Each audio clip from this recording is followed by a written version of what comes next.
mandamentos e dos teus juízos, e não demos ouvidos aos teus servos, os profetas, que em teu nome falaram aos nossos reis, nossos príncipes e nossos pais, como também a todo o povo da terra. A ti, ó Senhor, pertence a justiça, mas a nós o corar de vergonha. Como hoje se vê aos homens de Judá, os moradores de Jerusalém, todo Israel, quer os de perto, quer os de longe, em todas as terras, por onde os tens lançado, por causa das suas transgressões que cometeram contra ti, ó Senhor, a nós pertence o corar de vergonha, aos nossos reis, aos nossos príncipes, aos nossos pais, porque temos pecado contra ti. Ao Senhor, nosso Deus, pertence a misericórdia e o perdão, pois nos temos rebelado contra Ele e não obedecemos à voz do Senhor nosso Deus, para andarmos nas suas leis, que nos deu por intermédio dos seus servos os profetas. Sim, todo Israel transgrediu a tua lei, desviando-se para não obedecer a tua voz. Por isso a maldição e as imprecações que estão escritas na lei de Moisés, servo de Deus, se derramaram sobre nós, porque temos pecado contra ti. E ele confirmou a sua palavra que falou contra nós e contra os nossos juízos, que nos julgavam, e fez vir sobre nós grande mal, porquanto nunca debaixo do céu aconteceu o que se deu em Jerusalém. Como está escrito na lei de Moisés, todo este mal nos sobreveio. Apesar disso, não temos implorado o favor do Senhor, o nosso Deus, para nos convertermos das nossas iniquidades e nos aplicarmos à tua verdade.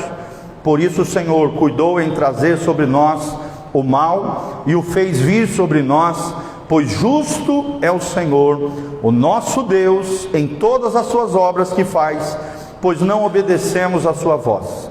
Na verdade, ó Senhor nosso Deus, que tiraste o teu povo da terra do Egito com mão poderosa, e a ti mesmo adquiriste renome, como hoje se vê, temos pecado e procedido perversamente. Ó Senhor, segundo todas as tuas justiças, aparte-se a tua ira e o teu furor da tua cidade de Jerusalém, do teu santo monte, porquanto por causa dos nossos pecados, por causa das nossas iniquidades e dos nossos pais, se tornaram Jerusalém e o teu povo opróbrio para todos os que estão em redor de nós. Agora, pois, ó Deus nosso, ouve a oração do teu servo e as suas súplicas, e sobre o teu santuário assolado, faze resplandecer o rosto por amor do Senhor.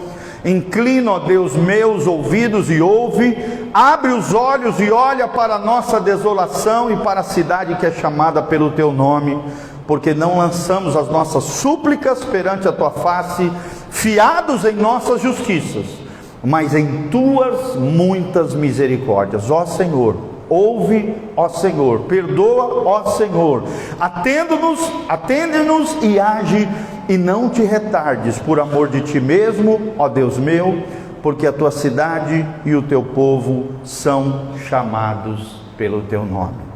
Que Deus abençoe essa palavra ao seu coração.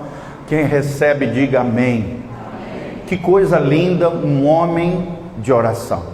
Que coisa linda, relatado nesse trecho, uma verdadeira oração. A Bíblia diz, primeiro capítulo, segundo capítulo de Daniel, terceiro capítulo, você vai ver que Daniel era um homem justo, era um homem íntegro, era um homem correto diante de Deus. Não era qualquer homem, era um homem de santidade, era um homem dedicado, era um homem consagrado, era um dos príncipes de Israel que foi levado à terra, ao cativeiro babilônico, depois medo-persa, e assim por diante, grego e medo-persa, né? Então é lindo ver um homem que passou por 3 reinados, deixou a sua marca, abençoou a sua geração, e nos deixa como legado essa linda oração e intercessão aos nossos corações. O que podemos aprender com Daniel?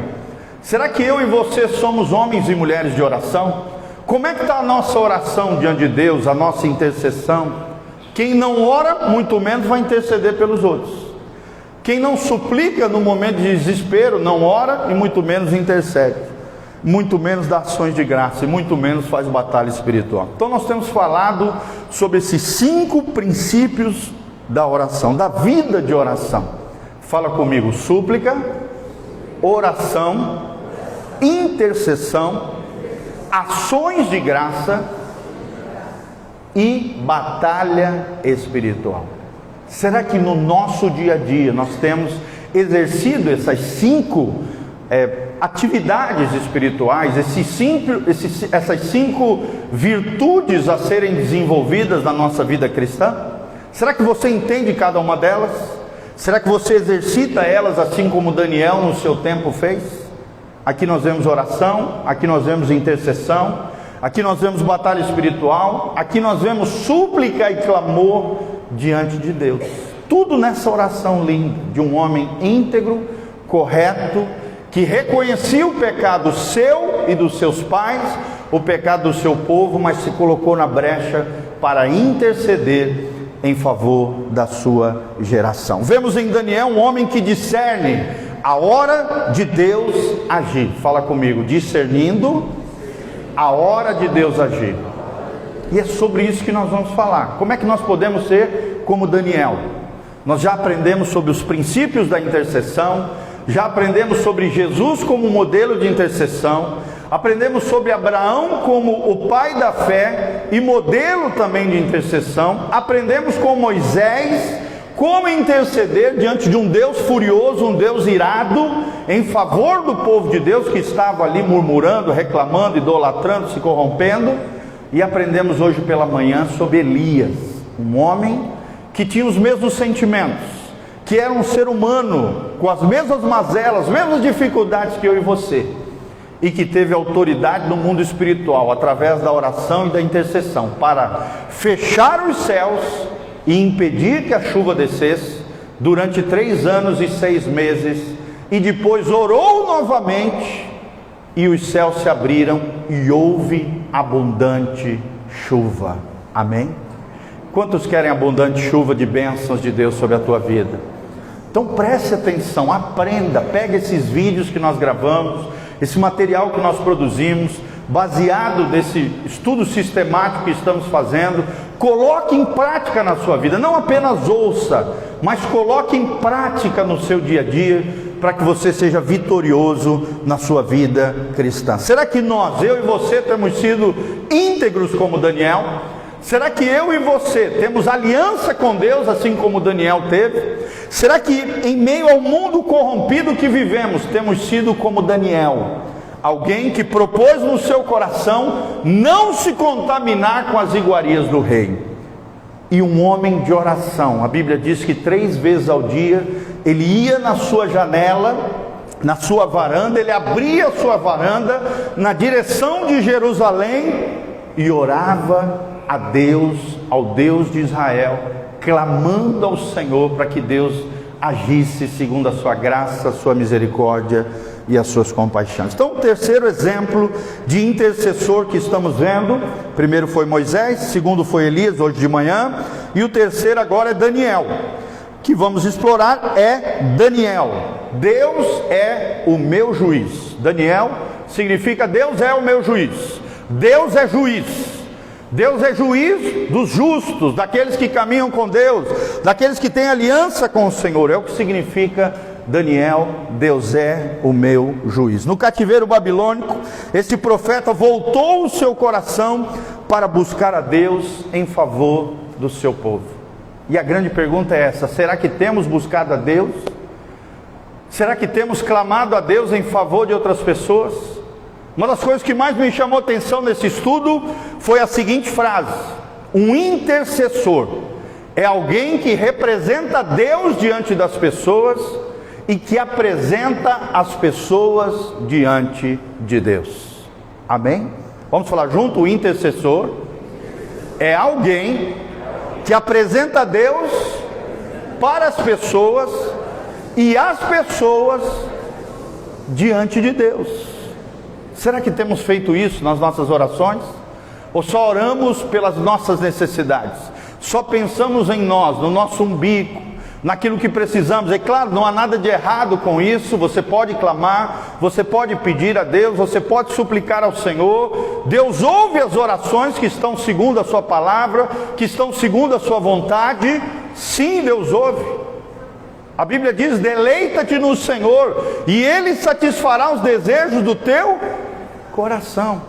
Se o teu deleite for o Senhor, se o teu desejo for buscar a Deus, a seu favor, em favor de outras pessoas, em favor do povo de Deus, Deus vai satisfazer os desejos do teu coração.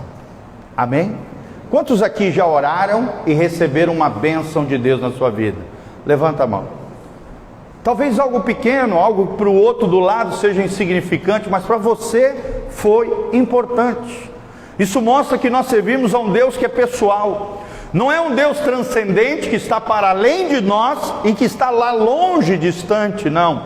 Ele é um Deus transcendente, Ele está para além de nós, Ele é maior do que nós, Ele é incomparável a nós, criaturas de Deus, mas Ele é um Deus imanente.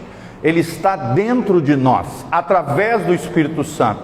Ele é um Deus pessoal, Ele é um Deus que opera. Ele é um Deus onipotente que tem todo o poder, e por ter todo o poder Ele faz tudo o que lhe apraz. Mas Ele também é um Deus onipresente, que ainda que a palavra não chegou na tua boca, Ele já conhece o que está dentro do teu coração. Amém? A Bíblia diz no Salmo 139, nós lemos várias vezes. Eu tenho feito esse estudo nas empresas que a gente vai levar a palavra de Deus. A Bíblia diz: Deus conhece o nosso deitar e o nosso levantar. Até as coisas triviais, que parecem ser pequenas. Quer comais, quer bebais, diz Paulo, fazei tudo para a glória de Deus. Até as coisas triviais, pequenas, detalhes da vida. Deus conhece você. Deus conhece você melhor do que você mesmo. Deus conhece, Ele é onisciente, mas Ele também é onipresente. Você é inescapável diante de Deus. Não há como escapar, não há como fugir da presença de Deus. Mas a grande pergunta é: será que nós temos buscado a Deus em favor do seu povo? Será que temos apresentado a Deus para as pessoas e apresentado as pessoas diante de Deus? É o que nós estamos aprendendo através desse estudo. Daniel era alguém que buscava a Deus em favor do seu povo. A sua história foi marcada pela oração. Olha que oração linda nós lemos aqui. Eu fiz questão de ler toda a oração, mesmo que isso lhe causasse risco de morte. E nós sabemos pela palavra que ele foi lançado na cova dos leões. Uma historinha que a gente aprende na escolinha dominical, né? Em tenra idade, quando nós somos criancinhas, aprendemos através dos desenhos, das figuras, da historinha das nossas professoras e professores preciosos. Na escolinha das crianças aprendemos sobre a história de Daniel. Alguém que não deixou de orar, alguém que era tão íntegro que a única acusação que trouxeram contra ele é que ele estava buscando um Deus diferente do Deus dos babilônicos. Olha só, gente, que nível de integridade. A única acusação que trouxeram contra Daniel é que Daniel estava buscando um Deus diferente dos deuses dos babilônicos. Daniel era um homem de oração.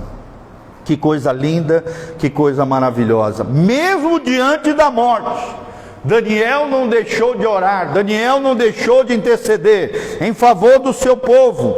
Entretanto, houve um momento especial em que o intercessor Daniel se revelou de modo impressionante. Se você ler todo esse capítulo 9, nós lemos praticamente quase todo ele, você verá como este homem se portou na presença de Deus, atraindo a sua revelação e a sua misericórdia. Fala comigo: revelação e misericórdia.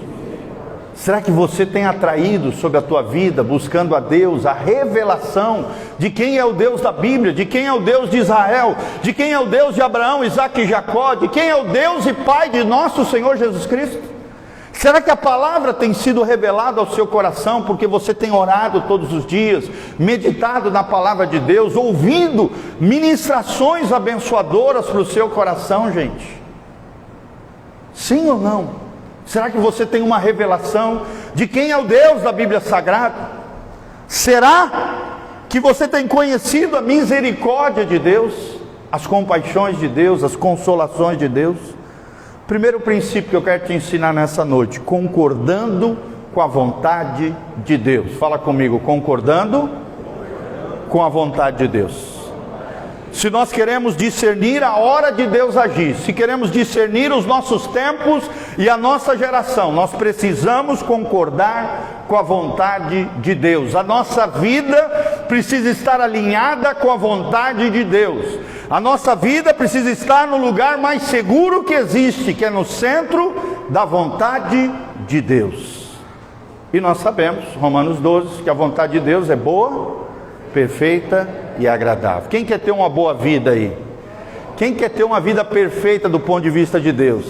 Quem quer ter uma vida agradável, vai desfrutar de uma vida abençoada, uma vida bem vivida, uma vida com significado, uma vida com propósito?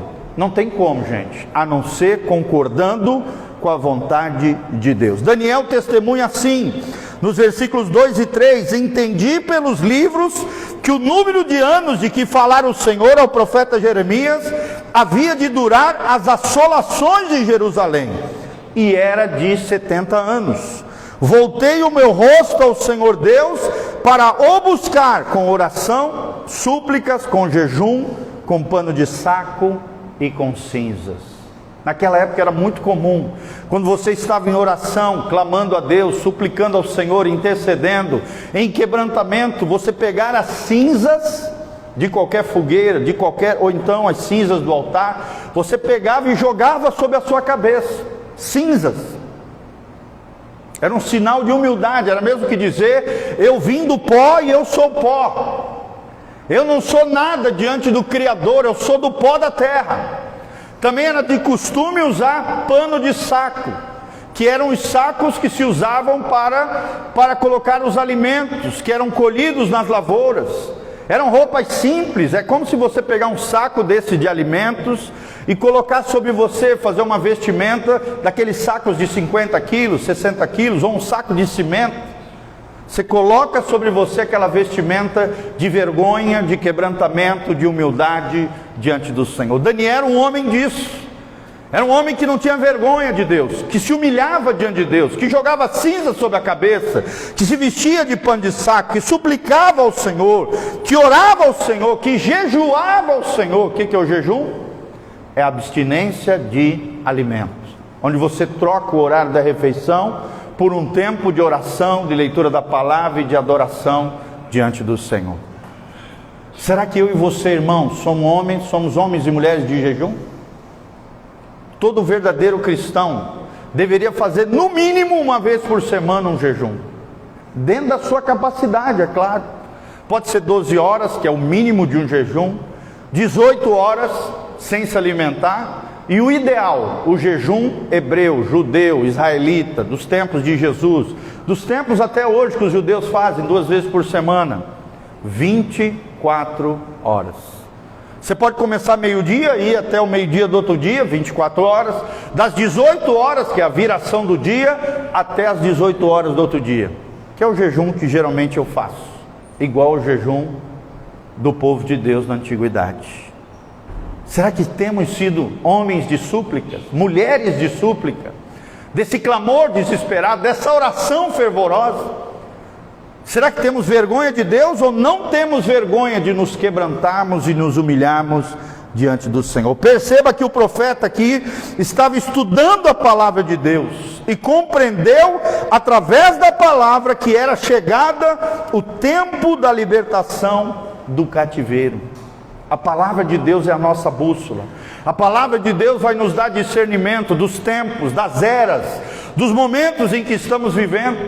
A palavra de Deus vai nos dar sabedoria. Lâmpada para os meus pés é a tua palavra e luz para o meu caminho. A Bíblia diz que a palavra de Deus, os mandamentos do Senhor, dá sabedoria às pessoas simples. Até pessoas iletradas, quando ouvem a palavra de Deus, se tornam sábias. Porque a palavra de Deus nos dá sabedoria do alto, não uma sabedoria arrogante, onde você vai ficar vomitando os seus louros, né? As suas conquistas, o seu sucesso sobre outros, a sua arrogância, né? O seu orgulho. Não, vai te dar a sabedoria de Deus, nos dá um entendimento humilde e quebrantado em reconhecer que toda boa dádiva, todo dom perfeito, tudo de bom que nós recebemos nessa vida, até o discernimento, o entendimento, a sabedoria, não é nossa, é para a glória de Deus. Amém? Será que as pessoas têm visto a glória de Deus através da sua sabedoria? Será que as pessoas que estão ao seu redor reconhecem que você é uma pessoa sábia? Será que as suas escolhas revelam a sabedoria de Deus na sua vida? Será que você discerne os tempos em que estamos vivendo, gente? Os tempos difíceis que nós estamos vivendo? Foi o que fez Daniel. Ele compreendeu que já havia se passado 70 anos, segundo a palavra do profeta Jeremias, o tempo da libertação do cativeiro havia chegado. E imediatamente Daniel se pôs a orar e a jejuar por esta causa, discernindo o seu tempo, para que a vontade do Senhor se cumprisse sobre o povo de Deus. Irmão, você tem orado pela igreja? Você tem orado pelo povo brasileiro? Você tem orado pela nossa nação? Você tem orado pelos seus entes queridos, os seus familiares que ainda não são crentes? Você tem orado pelos seus amigos lá de fora que ainda não conhecem a Jesus e que precisam conhecê-lo assim como você conhece? Será que temos orado? Será que temos intercedido? Será que temos nos preocupado com o coração de Deus, gente? Eu tenho ensinado isso para vocês: quanto mais vocês orarem pelos outros, mais Deus vem e cuida das coisas para você. Vamos falar junto? Quanto mais eu orar e interceder pelos outros, mais Deus vem e me ajuda a cuidar das minhas próprias coisas. Isso é uma realidade, gente. É como se Deus olhasse lá do céu e falasse: esse conhece o meu coração, esse conhece os anseios mais profundos do meu coração, esse eu faço questão de abençoar e entrar com providência na vida dele, porque ele se preocupa mais com os outros do que consigo mesmo. Isso se chama altruísmo. Alter, o outro; ismo, um estilo de vida preocupado com o outro, que coloca o outro em primazia e o eu em segundo plano. Edwin Cole, o pai do movimento de hombridade, ele já disse: amar é colocar o outro em primeiro lugar e o eu em segundo plano. Fala comigo: amar é colocar o outro em primeiro lugar e o eu em segundo plano. Será que nós temos amado nessa dimensão? As pessoas que estão ao nosso redor, elas se sentem em primazia, em primeiro lugar no nosso coração, através dos nossos gestos, através das nossas atitudes? Ou somos pessoas egoístas, só pensamos em nós, tudo tem que ser do nosso jeito? Se não for do nosso jeito, a gente fecha a cara, a gente embirra, a gente, fecha a porta na cara dos outros, age igual um menino mimado, um egoísta? Ou você é altruísta? Coloca o outro em primazia e o eu em segundo plano. Se der para satisfazer o meu eu, amém. Mas a primazia é o outro. A primazia é Deus. A primazia é o povo de Deus. A primazia são aqueles que eu amo, que devem estar em primeiro lugar na nossa vida. Amém? Será que você se põe a orar e a jejuar pela causa do Evangelho, pela causa do Senhor, para que a vontade do Senhor se cumpra na sua vida e na vida de outras pessoas? Daniel era assim. E aqui temos introduzido mais um aspecto fundamental do ministério da intercessão: a concordância com a vontade de Deus, para que ela se estabeleça na terra. O que Jesus orou no final da oração do Pai Nosso? Venha o teu reino e seja feita a tua vontade, assim na terra como é feita nos céus. Será que temos feito essa oração corajosa? Senhor, não faça o que eu quero, faça o que tu queres na minha vida. Senhor, que não seja o meu reino, o reino do eu, mas o reino de Deus estabelecido na terra. Venha a nós o teu reino, seja feita a tua vontade, que a tua vontade, que é boa, perfeita e agradável, se estabeleça na minha vida, na minha casa, na minha família, nos meus negócios, em tudo aquilo que eu colocar as mãos, a vontade de Deus se estabeleça na minha vida. Isso quer dizer que o verdadeiro intercessor não é apenas aquele que aplaca a ira divina, como fez Abraão, como fez Moisés, nem só aquele que roga por disciplina em determinadas situações, como fez Elias, como fez Eliseu, mas também aquele que incentiva Deus a fazer o que prometeu ou está em seu coração. Olha que coisa linda, gente. A gente não vai só orar por outros para que a ira de Deus não se derrame sobre ele.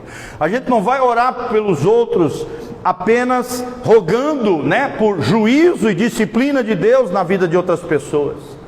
A gente também vai orar pelos outros, para que Deus cumpra seus sonhos, planos e projetos, aquilo que está no seu coração, em favor de outras pessoas. Por exemplo, quando a gente está orando pelos nossos filhos, você tem abençoado seus filhos? Você tem orado por eles? Você tem profetizado, por mais que talvez ainda você não esteja vendo, mas você age por fé e não por vista, você está crendo. Você vai declarar que serão homens de Deus, mulheres de Deus, pessoas cheias do Espírito Santo.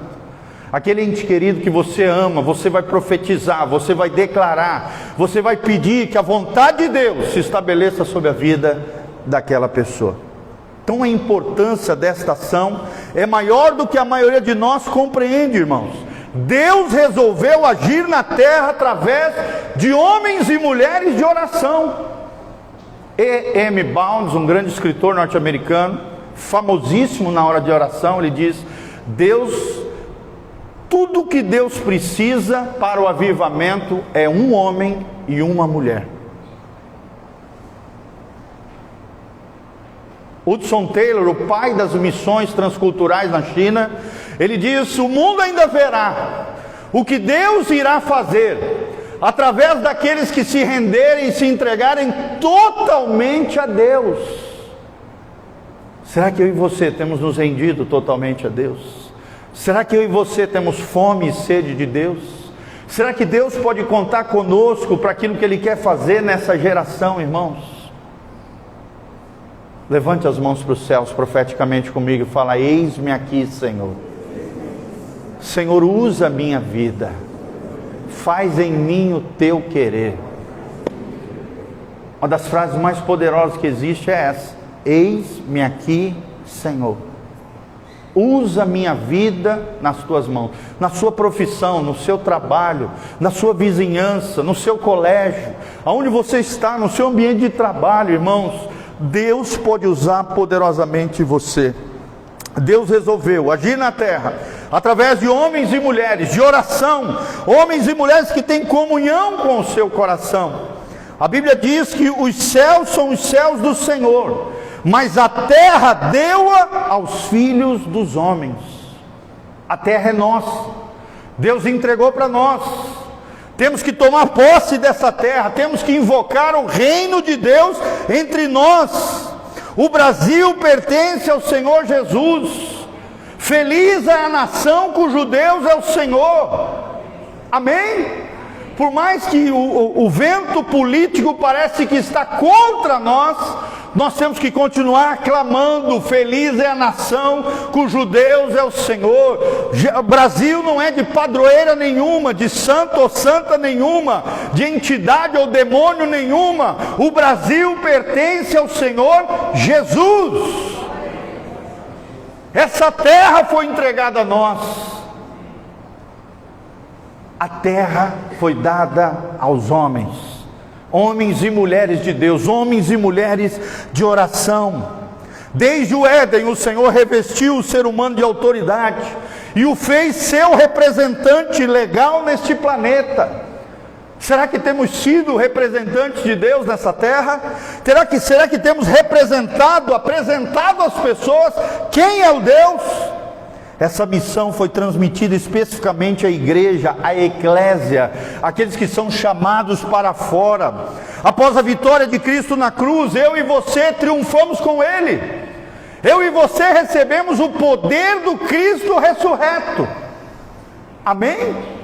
Fala comigo: eu fui regenerado Faz assim com a mãozinha: eu fui reconciliado com Deus. Faz assim com a mãozinha: eu fui justificado. E o Espírito Santo, o Espírito do Cristo ressurreto, habita no meu coração.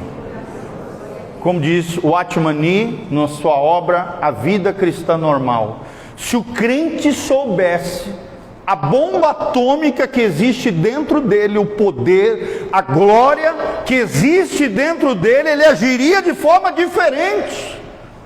Ele seria diferente das outras criaturas de Deus. Porque a mesma glória que estava no Santo dos Santos, como foi bem falado pela nossa amada obreira, a mesma glória que estava lá no Santíssimo Lugar, entre os querubins, em cima da Arca da Aliança, que tinha a vara de Arão, que tinha o maná que caiu do céu, o último maná foi guardado na arca, que tinha ali as tábuas da lei, a lei mosaica. Essa mesma glória, através da pessoa do Espírito Santo, mora no nosso coração.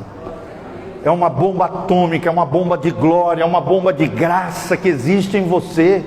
Por isso não fica dizendo: ah, eu sou fraco, eu sou frágil, eu não consigo. Para com isso. Tudo posso naquele que me fortalece. Em Cristo Jesus nós somos mais do que vencedores, por aquele que nos amou. Eu e você fomos chamados para vencer. Amém? Eu e você fomos chamados para vencer. Esse é o nosso Deus. A vitória de Cristo na cruz do Calvário é o que nós celebramos na Santa Ceia. É nossa, e Deus espera uma iniciativa humana para cumprir a sua vontade no mundo, assim como Daniel orou, buscou. Está lá em Mateus 18:18, em verdade vos digo que tudo que ligardes na terra terá sido ligado nos céus, e tudo que desligardes na terra terá sido desligado nos céus. A sua oração, juntamente com outra pessoa, seja o seu cônjuge, seja um outro irmão, a oração de concordância, a oração de fé, pode transportar um monte e lançar no mar, lançar na água. Jesus disse isso. Se vocês tiverem a fé como um grão de mostarda, que é do tamanho da cabeça de um alfinete, irmãos, minúsculo, mesmo uma fé minúscula, pequenininha, mas se vocês tiverem fé, vocês dirão a esse monte: arranca-te daqui e lança-te no mar, e assim será feito. A sua oração tem poder de ligar e desligar os céus e a terra. Amém? Quantos aqui já oraram e viram os céus de Deus sendo derramados sobre a sua vida? Alguma bênção veio depois que você orou? Olha que coisa linda, quantas pessoas foram abençoadas através da oração simples, da fé. Isso quer dizer que a ação humana na terra precede a ação divina nos céus. Por isso Deus busca intercessores que compreendam seus planos, que concordem com eles no mundo dos homens. Homens e mulheres que atraiam o reino de Deus para a terra. Amém? Você vai chegar na sua casa, igual uma vez eu vi um rabino, eu tive a oportunidade de assistir um Shabat judaico lá em Santiago, no Chile. Nós ajudamos, eu não sabia, a esposa de um rabino a fazer a mudança de alguns dos seus móveis, e aí ela ficou tão alegre com o nosso serviço ali, a nossa ajuda, que ela nos convidou para fazer parte de um Shabat, que é um cerimonial que marca o início do sábado, do dia do descanso dele. Daí nós fomos lá jantar na casa dele, aquela coisa linda, e quando ele entrou dentro da sua casa, com o violão cantando, junto com a sua esposa e seus filhos, e nós lá atrás, ele abriu a sua porta, invocando a presença de Deus sobre o seu lar. Venha a nós o teu reino, seja feita a tua vontade, assim na terra como é feita nos céus. Irmãos, toda vez que eu entro nessa cidade, quando eu estou chegando ali perto do pesqueiro, ali, sabe? Chegando ali perto do tubão, que eles chamam, a descida do tubão, antes de chegar lá de cima da montanha, eu já estendo as mãos e começo a orar e abençoar a nossa cidade. Será que você tem feito isso? Orado pelos seus, orado pela sua cidade, invocado a vontade de Deus, o reino de Deus, para onde você mora, para o seu bairro, para o seu trabalho, para os seus amigos, gente. Aí vem o segundo ponto que eu quero te ensinar: colocando-se no lugar do necessitado. Fala comigo, colocar-se no lugar do necessitado. Quando entendemos a vontade específica de Deus para os nossos tempos, para a nossa geração, Daniel, o que ele fez? Ele pôs-se a orar, numa atitude de completo quebrantamento. Ele jejuou, ele vestiu-se de humildade, as cinzas na cabeça, o pano de saco, ele pranteou, chorou e, acima de tudo, confessou pecados diante do Senhor. Se queremos um avivamento, gente, temos que confessar pecados. Às vezes pecados que nós não cometemos, mas os nossos parentes, a nossa família cometeu, a nossa cidade, as pessoas da nossa cidade cometeram. Nós podemos entrar na brecha, nós podemos interceder em favor de outros. Amém? Pelos pecados dos nossos familiares, pelos pecados dos habitantes dessa cidade, pelos pecados dos nossos compatriotas. Como fez Daniel, confessou pecados diante do Senhor. Se você ler Daniel 9, de 4 a 19, verá que esse homem, embora tendo uma vida santa, colocou-se no lugar do povo, confessou os pecados da nação, como se fossem seus próprios pecados. Olha que coisa linda, como se fosse os seus próprios pecados. Uma coisa que eu acho lindo na vida de Jó é que Jó oferecia sacrifícios, orava a Deus, holocausto diante do Senhor, em favor dos seus filhos, que viviam em banquetes, em festas e tal. Então ele falava: eu vou oferecer ao Senhor sacrifícios, orações diante do Senhor, porque vai que um dos meus filhos ali fez alguma coisa errada. Você está me entendendo? E a Bíblia diz que Jó era um homem justo diante de Deus. O diabo queria acabar com esse homem, mas Deus não permitiu tocar na sua vida. Deus permitiu que algumas coisas ruins acontecessem. Nós conhecemos a história de Jó, um homem que sofreu terrivelmente, mesmo sendo justo e íntegro diante de Deus. A história de Jó nos revela que pessoas boas também sofrem. Pessoas boas também acontecem coisas ruins. Sim, mas ele permaneceu em aliança com Deus, perseverante com a sua fé, e o final da sua vida foi muito mais abençoado do que ele era lá no começo da sua história. Amém? Quem quer terminar bem aí? Dá um glória a Deus. Será que temos orado? Será que temos confessado? Será que temos tido uma vida santa? Será que temos nos colocado no lugar do povo? Temos confessado pecados da nossa nação? Por isso Deus o ouve e envia a resposta da sua súplica. Logo em seguida, o povo de Deus é liberado. Primeira leva veio com Zorobabel, segunda leva veio com Esdras, o escriba, que restaurou o templo de Jerusalém, e a terceira leva veio com Neemias, o copeiro do rei Artaxerxes, que voltou para sua terra e em 52 dias reparou os muros da terra santa. Os portões haviam sido queimados, os muros todos detonados e depredados, mas Deus, com a sua graça, usou esses 3 grandes líderes para restaurar aqueles que vieram nas 3 levas do cativeiro de volta para a terra de Jerusalém. Quem pode dar um glória a Deus? Fala comigo. Deus ouve e responde a súplica do seu povo. Em terceiro e último lugar, o intercessor é também um guerreiro. Fala comigo. O intercessor é também um guerreiro. A guerra espiritual, nós vamos estudar com detalhes aqui, vamos falar mais sobre isso, é outro campo de ação do intercessor. Enquanto Daniel orava e jejuava, houve resistência de principados malignos. A Bíblia chama do príncipe da Pérsia. Principados malignos nos lugares celestiais, nas regiões celestiais. Se não fosse a perseverança daquele homem em súplica, em oração e intercessão diante do Senhor, a resposta enviada do céu teria sido detida pelos poderosos demônios daquela região.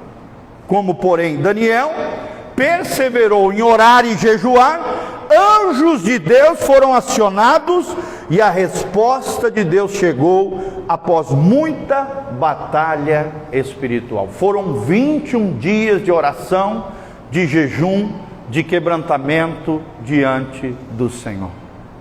Será que você seria capaz de ficar 21 dias orando até que a bênção viesse sobre você e a tua casa? Até que Deus enviasse anjos do céu para que determinada coisa aconteça? 21 dias, gente, de oração, de propósito, de jejum. Não sabemos se foi 21 dias direto de jejum, talvez. Ou então o jejum hebraico, que é de 24 em 24, em 24, em 24, durante 21 dias. Orando a Deus, suplicando a Deus. O que aconteceu? O príncipe da Pérsia, que era uma potestade, um demonião, estava bloqueando, impedindo que as orações de Daniel chegassem ao trono de Deus. Lembrando que Jesus não havia morrido na cruz, o sangue de Jesus ainda não nos dava acesso direto ao trono da graça, como diz Hebreus 4. Então as coisas eram muito mais penosas antes de Jesus, sim ou não? Mas Daniel não desistiu, ele ficou 21 dias jejuando, orando, intercedendo, clamando ao Senhor, até que o anjo Miguel, o arcanjo provavelmente mais poderoso de Deus, veio a seu favor, expulsou aquela potestade e fez com que as orações de Daniel chegassem e que a resposta descesse dos céus sobre a terra. Amém? Fala comigo, a oração é poderosa para efetivar anjos. Sabia disso? A oração ativa anjos. Hebreus 1,12 diz que os anjos do Senhor são labaredas de fogo, ministros de Deus, em favor daqueles que vão herdar a salvação. Você tem anjos de Deus que podem trabalhar a seu favor, mas para isso você precisa ser como Daniel, um homem ou uma mulher de oração e intercessão, que não desiste, que persevera, que batalha espiritualmente até que anjos foram acionados e a resposta de Deus chegasse até Daniel. Há muitas ocasiões em que espíritos malignos dominam vidas, dominam famílias, dominam cidades, dominam nações, mas Deus tem o poder de fazê-los cair, mas espera a ação de intercessores, homens e mulheres de oração. Muitas vezes esta ação implicará em perseverança no jejum, na oração, até que o bloqueio satânico seja vencido e a bênção de Deus alcance os homens. Amém? Você puder, irmão, vem estar conosco. Toda terça-feira, toda quinta-feira, às 3 horas da tarde, estamos aqui de joelho dobrado, orando, intercedendo sobre as diversas áreas da nossa cidade, da nossa região, em favor da sua vida, da sua casa, da sua família, da igreja, da liderança, das diversas áreas, diversos ministérios, diversas necessidades da sociedade. Estamos aqui orando, estamos aqui clamando, estamos intercedendo a seu favor. E se você tiver disponibilidade, vem estar conosco. Amém, irmãos? Seja um homem de oração, seja uma mulher de oração, seja alguém capaz de fechar os céus e abrir os céus, para que haja chuva abundante de bênçãos de Deus na vida das pessoas. Amém?